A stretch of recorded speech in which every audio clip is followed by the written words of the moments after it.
Like he would have landed on incoming traffic, but he was obviously mentally disturbed. He was. Okay. Yes. So what do you do in that situation?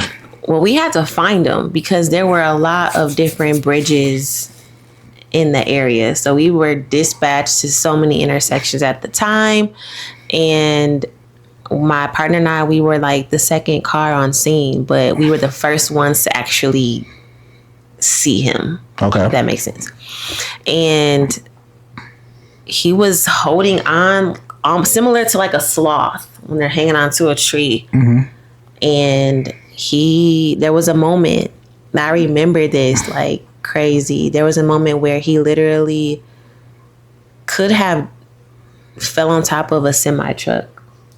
He was like, he was waiting for that moment, but we grabbed him. Mind you, you have the fire trucks, you have Illinois State Police, because their jurisdiction is the highway, and you have CPD, who, and the ambulances as well on scene too. Mm-hmm. And we just grab a hold of him. My lieutenant at the time, he grabbed my belt because he thought that I was gonna, if he fell, I probably would have fell too, because it was so high up that on my antenna, I put the keys. So, the key ring to your keys, the car keys were draped on my antenna. So when I leaned forward, the keys to the squad car fell onto the highway.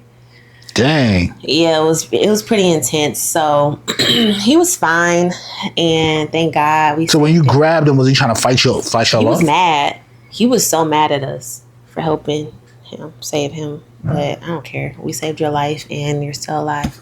Prayerfully, you're still alive. Because just imagine that being on my conscience for not doing enough. Right.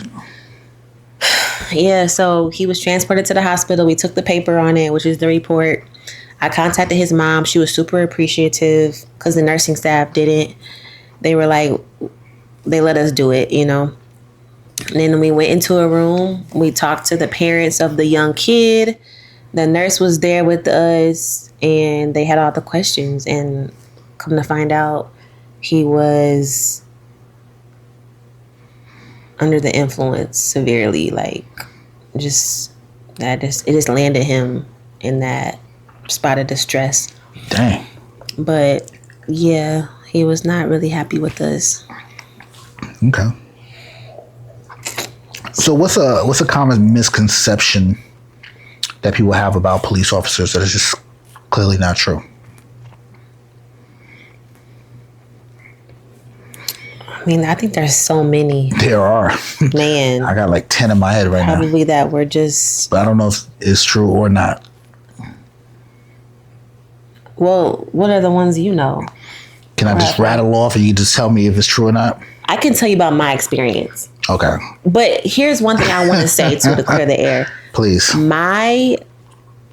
Another reason why I wanted to join the force was to change the minds of people and how they viewed the police, especially us. Mm-hmm.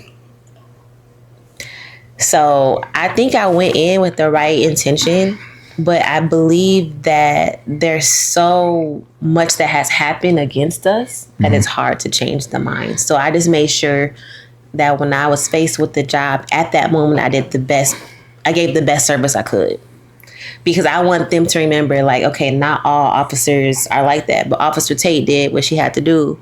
And she treated me with respect. And she tried to find the best solution for us at that moment.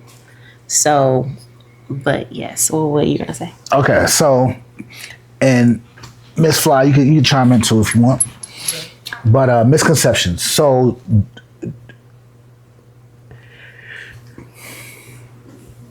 do black and brown people commit the majority of the crimes? I would say in Chicago. Oh, this is gonna sound so bad. No, be real, because Chicago got a lot of white people too.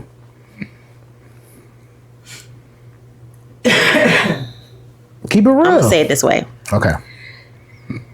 In Chicago, when I worked there, it was a relief to hear another race or ethnicity being dispatched other than a male black or male Hispanic.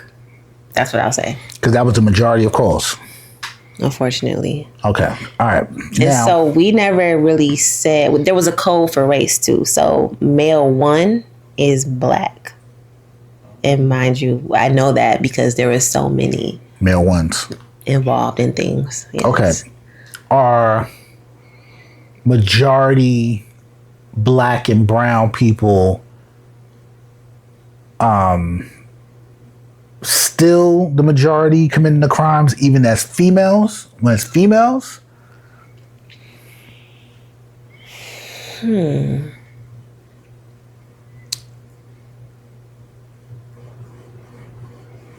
I think it just depends on where you're assigned to. I'm saying in your experience, From where my you was at. experience, it was a rarity that happened. That it was. That we got calls on females. Not to say it didn't happen, but from my experience, from what I can remember, it was rare. So dudes was committing the crimes. Females wasn't really committing the crimes like that. From what I remember, yes. Oh my God, these are all correct. Okay. But females do commit crimes. Yeah, That's a but- fact. Yeah, definitely. There's female jails, but still, Yeah. majority of times the dude. Wow. Okay. All right. This is my own misconception. Movies, music, magazines, podcasts, and endless vibes all on the Coliseum app.